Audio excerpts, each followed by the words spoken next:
খুঁজতাম তেমন মেয়ে আমি পেয়েছি, আর ও তোমার থেকে শতগুণে ভালো আছে। So go to hell. বলেই সামনের দিকে আগাতে নেয়। তখনই তানহা চেঁচিয়ে বলতে লাগে, হ্যাঁ ঠিক, হতে চাই না তোমার সেই মেয়ের মতো, কারণ আমি তো আর বাবা মা ছাড়া নই। ইউসুফের পা থেমে গেল। সে ভ্রুকুটি কুচকে বলে ওঠে, মানে? মানে? কেন তুমি জানো না তোমার সেই স্বপ্নের মতো মেয়ের খবর? বলেই তার ছেলে হাসি দিল। যা বলা সাফ সাফ বলো। ও বেবি, যাকে তুমি দ্বিতীয়বার ভালোবাসতে শুরু করেছো তার সম্পর্কে জানো তো? জানবো না কেন? শ্যামা ফুফাতো বোন কুহু। কুহুর নামটি শুনে তেলে বেগুনে জ্বলে উঠে তানহা, আর বলতে লাগে, কত তাজ্জব বিষয় তাই না?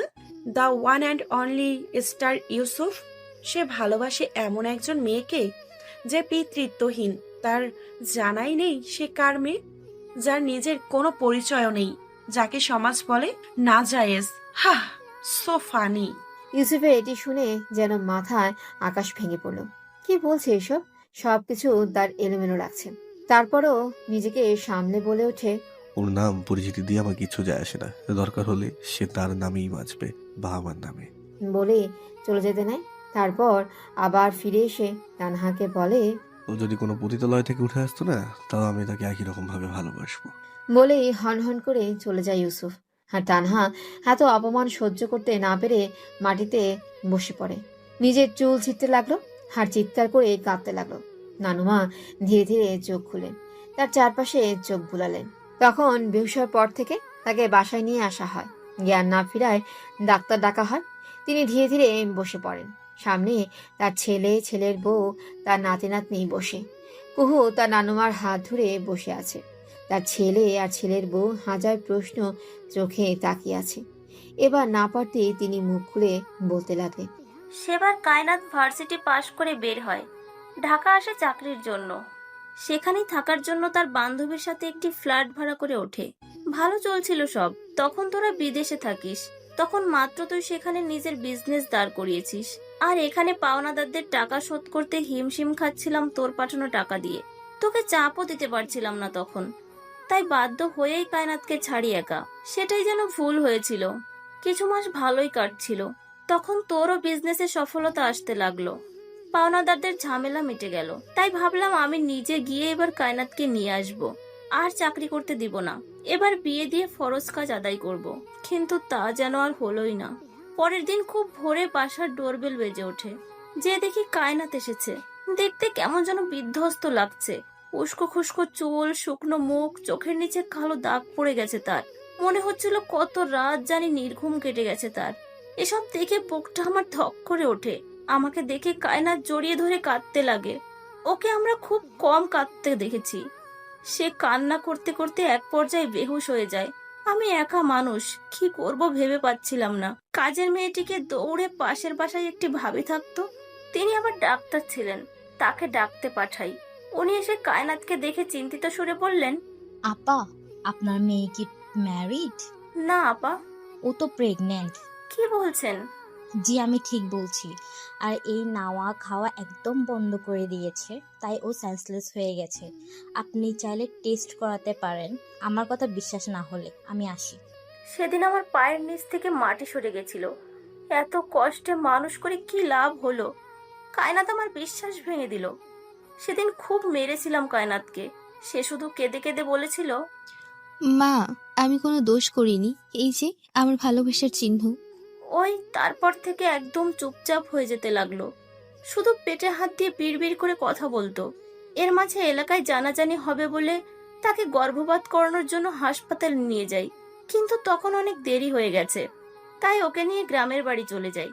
এর মাঝে কায়নাতের কাছে কিভাবে কি হলো জানতে চাই। কায়নাত তখন বলে, মা, ভালোবাসা কি ভুল? ভালোবাসা ভুল না, ভুল মানুষকে ভালোবাসা ভুল রে মা।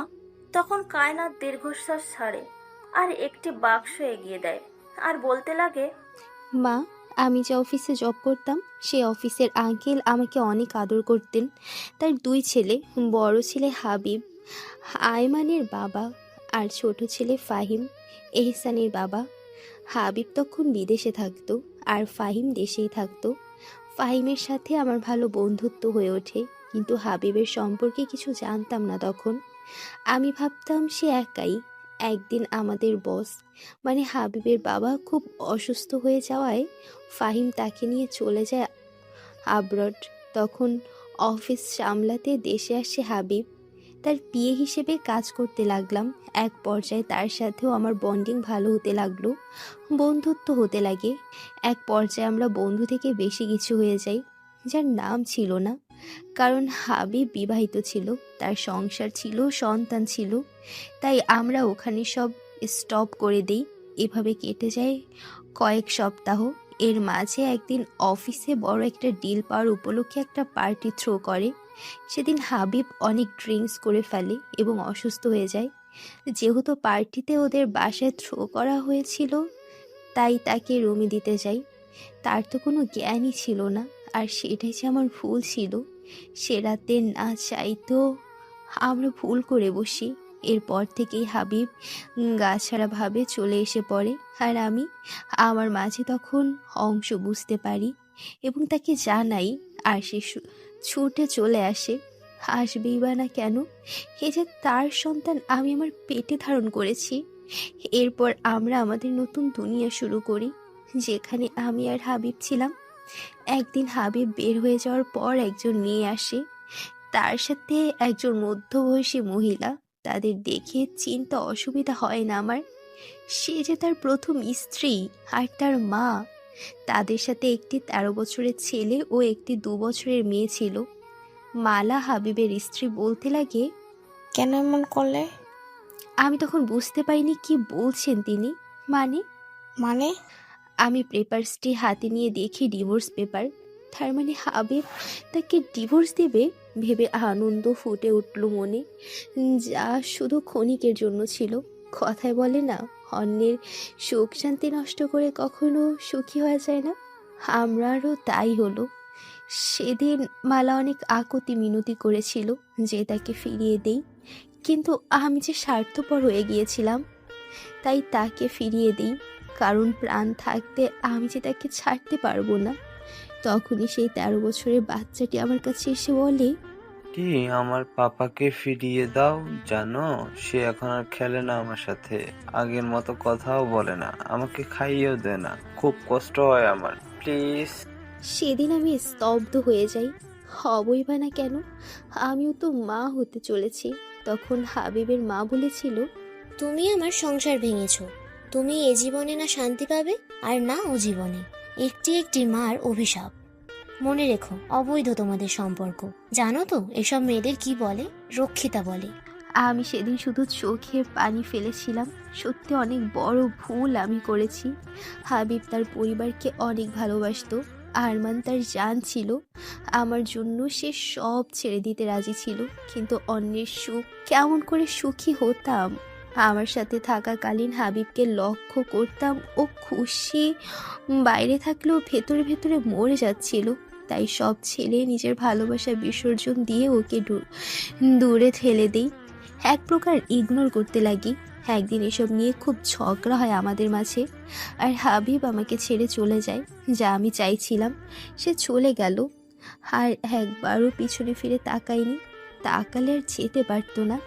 এভাবে কাটছিল দিনগুলি আমার। দূর থেকে দাঁড়িয়ে দেখতাম আমি হাবিবকে আর তার পরিবারকে, কত হাসি খুশি তারা। আয়মানের সেই হাসিটি যেন ফিরে এসেছে তার মুখে। একদিন আরমানের সাথে দেখা হয়ে যায়। সে আমাকে জড়িয়ে ধরে বলেছিল, আন্টি তুমি অনেক ভালো, তোমাকে ধন্যবাদ আমার পাপাকে ফিরিয়ে দেওয়ার জন্য। ধন্যবাদের কিছু নেই আব্বু, তোমার পাপা তোমাকে অনেক ভালোবাসেন, তাই ফিরে গেছেন। বলেই মাথায় হাত বুলিয়ে আদর করে চলে আসছিলাম, তখন মালার সাথে দেখা হয়। আমাকে দেখে মালা বলতে লাগে, দেখলা তো, বৈধ শক্তির জোর। তোমাদের মতো মেয়ে তো হাজারো আসা যায়, কিন্তু ভাগ্য লাগে কারো বউ হতে। রক্ষিতারা সে রক্ষিতাই হয়।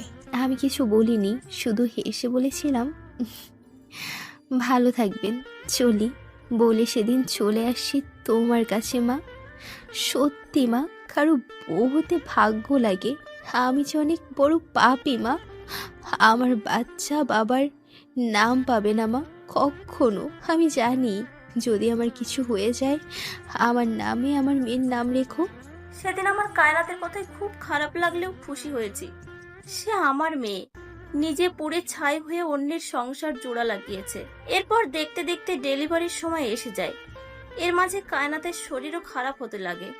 ও বলতো, মা, আমি আর বাঁচবো না মা। আমার বাচ্চার কি হবে মা? ওর যে মাও থাকবে না, আর বাবাও। মা, আমার মেয়ের কি হবে? সত্যি কুহু হওয়ার সময় কায়নাত মারা যায়। কুহুকে হাতে নিয়ে হাসপাতালের করিডোরে বসে আমি দিশেহারা। তখন আমি না পেরে হাবিবকে কল করি, আর কল পেতেই হাবিব ছুটে চলে আসে। কায়নাতের কবর দেওয়া হয়। হাবিব যেন স্তব্ধ হয়ে যায়, তার মেয়ে কোলে নিয়ে কাঁদতে লাগে। এভাবে কেটে যায় 3 দিন। হাবিব কুহুকে নিয়ে কাটিয়ে দেয় 3 দিন। তার মাঝে আমি হাবিবকে বলি ওর চলে যাওয়া উচিত, কিন্তু সে যেন কিছু শুনতেই রাজি না। 7 দিনের মাথায় ওর ফুল পরিবার এসে হাজির হয়।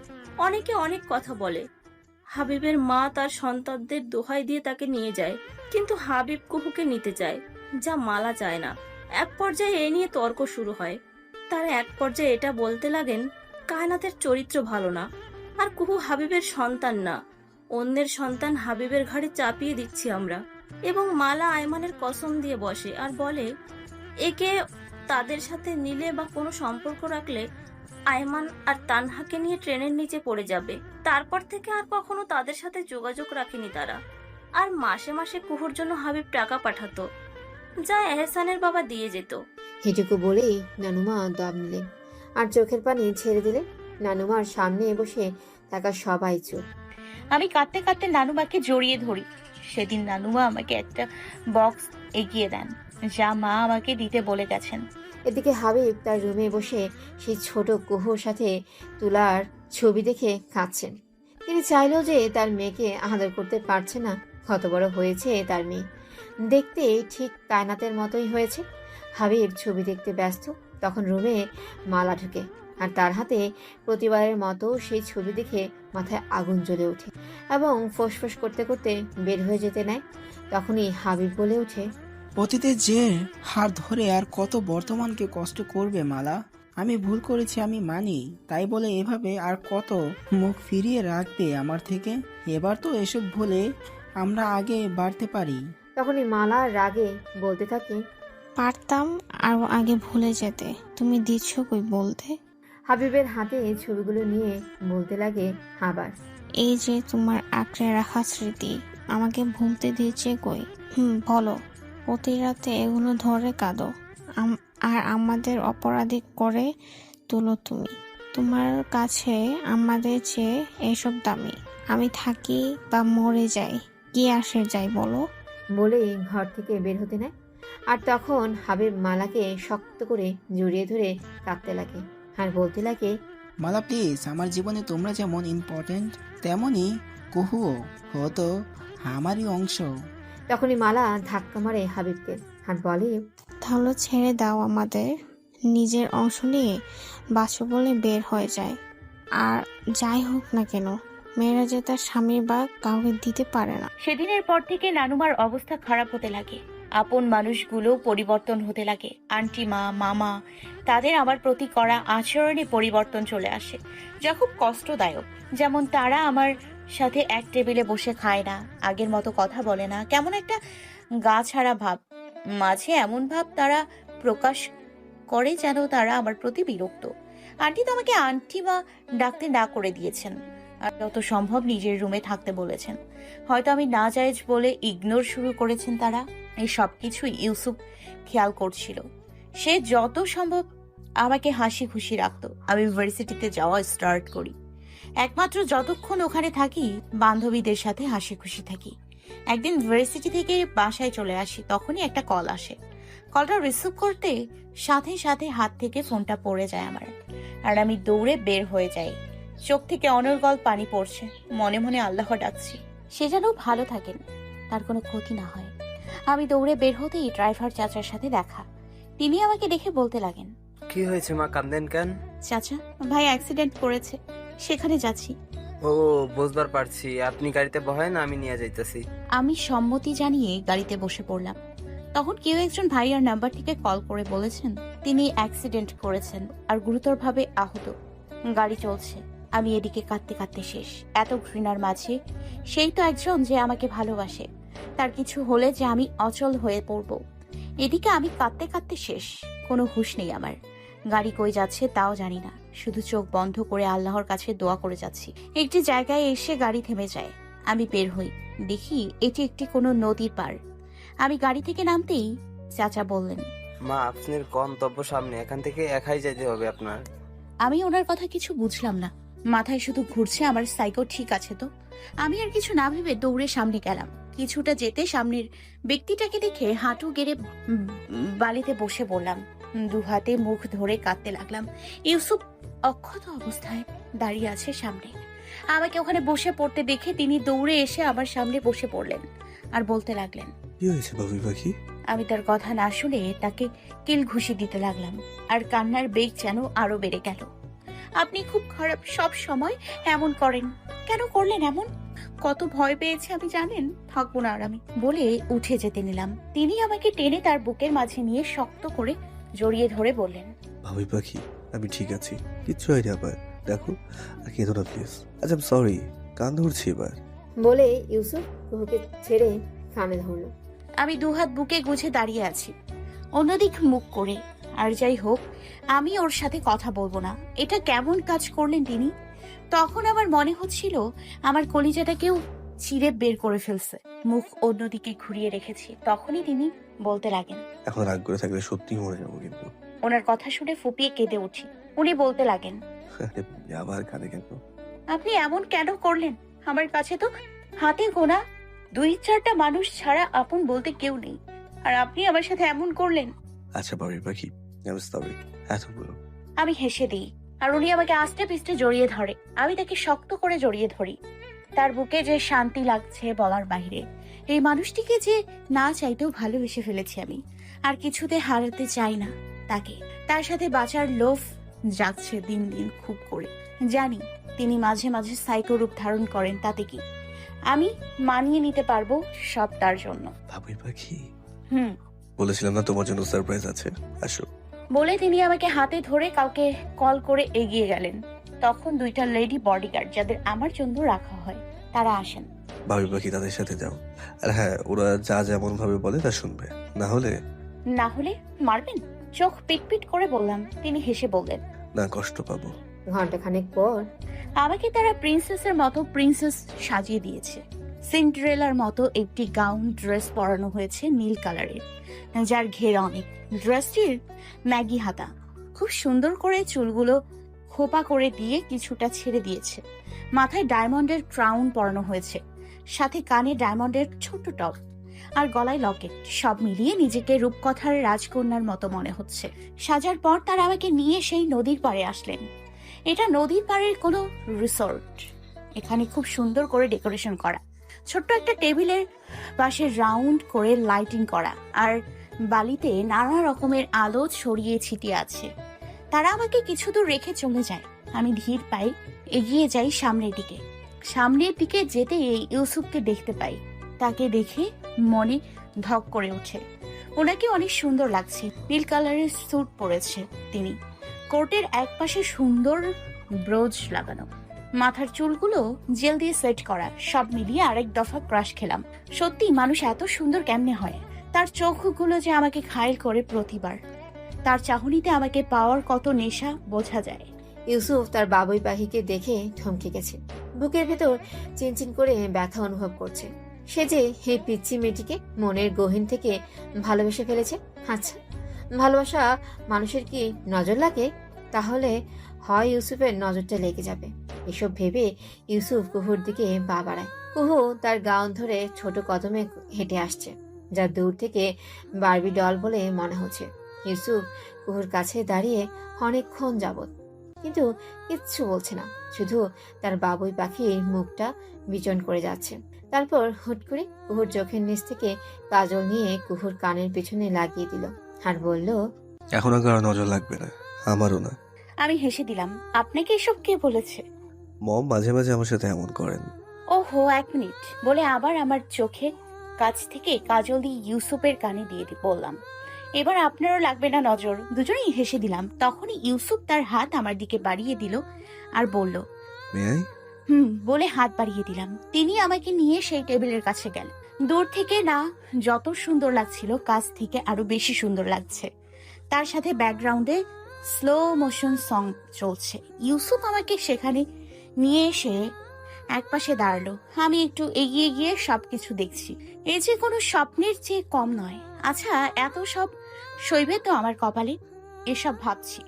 তখনই গিটার বেজে ওঠে, আর আমি পেছনে তাকিয়ে দেখি ইউসুফ একটি চেয়ারে বসে, হাতে তার গিটার। আমি তার দিকে তাকাতেই উনি মুচকি হেসে গাইতে লাগলেন। बहुत प्यार करते हैं तुमको सनम, कसम चाहे ले लो खुदा की कसम। ইউসুফ নিচে তাকিয়ে গান শুরু করে। 2 লাইন গাওয়ার পর আবার কুহুর দিকে তাকিয়ে গাইতে লাগে। কুহু চেয়ারে বসে টেবিলের উপর এক হাত দিয়ে তার দিকে তাকিয়ে আছে। हमारे गजल है तस्वीर तुम्हारा, तुम्हारे बिना अब जीना गवारा, तुम्हें यूं ही चाहे, तुम्हें यूं ही चाहे जब तक है दम। ইউসুফ চেয়ার থেকে উঠে এসে সামনে হাত রাখে। কুহু তার হাতের উপর হাত রাখতে তিনি কুহুকে সামনে নিয়ে গেল, আর এক হাত কুহুর কোমরে আর এক হাত হাতে রেখে ডান্স করতে লাগলো। কুহু তার সাথে তাল মেলাতে লাগলো। सागर की बाहों में मौज है जितनी, हमको भी तुमसे मोहब्बत है उतनी, कि ये बेकरार ना, कि ये बेकरार ना अब होंगे कम। बहुत प्यार करते हैं तुमको सनम, बहुत प्यार करते हैं तुमको सनम, कसम चाहे ले लो, कसम चाहे ले लो खुदा के कसम, बहुत प्यार करते हैं तुमको सनम, हमारे गजल है तस्वीर तुम्हारा, तुम्हारे बिना अब न जीना गवारा, तुम्हें यूं ही चाहेंगे, तुम्हें यूं ही चाहेंगे जब तक है दम।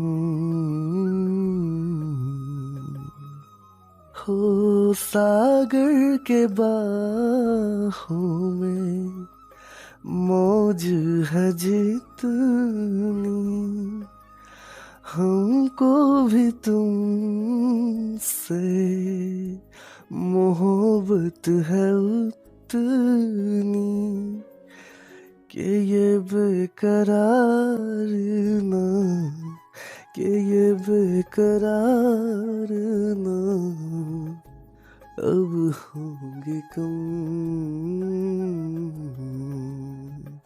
গানের শেষে তিনি আমার সামনে হাঁটু গেড়ে বসে পড়লেন, আর আমার সামনে একটি বক্স থেকে একটি রিং বের করে বলতে লাগেন, বাবুই পাখি, তোমার মনের কোণে আমার জায়গা দেবে কি? আমার বিছানার বাম পাশে জায়গাটা নেবে কি? আমার ছোট রাজ্যের রাজকন্যা হবে কি? তোমার ওই বিশাল মনের কোণে ছোট্ট জায়গা পাবো কি? শ্রাবণের বৃষ্টিতে ভিজতে আমার সঙ্গী হবে কি? মন খারাপের সাথী হবে কি? জীবনে চলার সাথী হিসেবে আমাকে নেবে কি? রাতের আধারে ঘুরতে যাবার সাথী হবে কি? আমার যে সব কিছুতেই তোমাকে চাই। জীবন, মরণ, হাস্যরের ময়দান, জান্নাত, দুঃখ, কষ্ট, সুখ, হাসি, কান্না, প্রতিটা মুহূর্তে আমার তোমাকে চাই। আমার হাতে হাত ধরবে কি? এই বলেই আমি রিংটা এগিয়ে দিলাম। আমরা একে অপরকে জড়িয়ে ধরতেই সাথে সাথে আকাশে আতশবাজি ফুটতে লাগলো। চারদিক রং বেরঙের আলো উঠতে লাগলো, তার সাথে অনেক ফানুস। আমি ইউসুফকে ছেড়ে পেছনে ঘুরে দেখছি, তখনই ইউসুফ আমাকে পেছন থেকে জড়িয়ে ধরে শক্ত করে আর আমার কাঁধে তার ঠোঁট দ্বারা গভীর স্পর্শ করে। সাথে সাথে আমার শরীরে কেমন কম্পন সৃষ্টি হয়।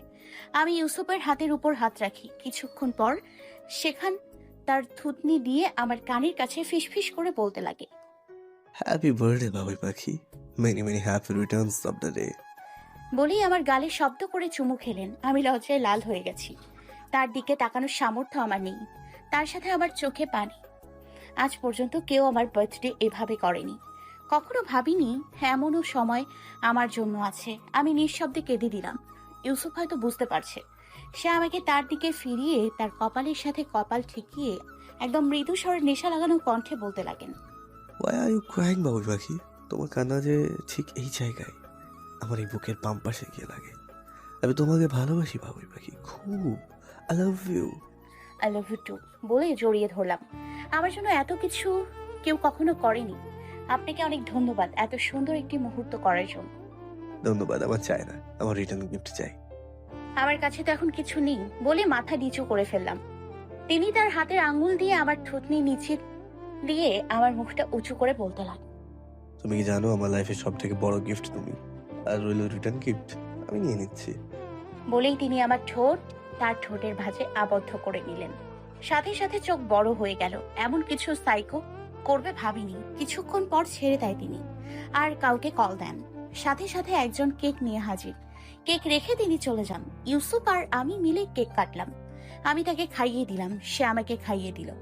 অনেকগুলো পিক তুললাম। আরো কিছুক্ষণ সময় কাটিয়ে